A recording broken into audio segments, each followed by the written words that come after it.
have an analogy, a human analogy, which might be helpful.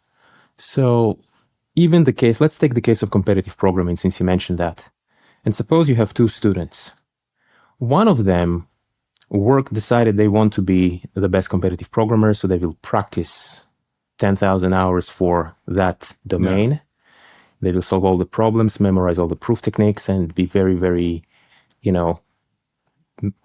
be very skilled at quickly and correctly implementing all the algorithms.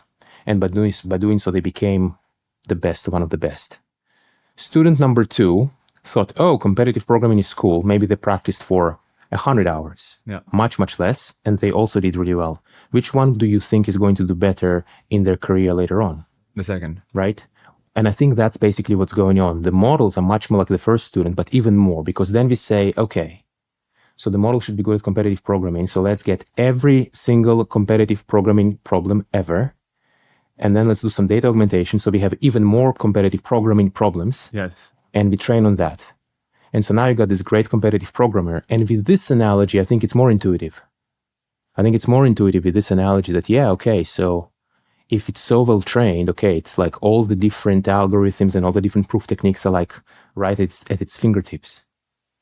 And it's more intuitive that with this level of preparation, it would not necessarily generalize to other things. But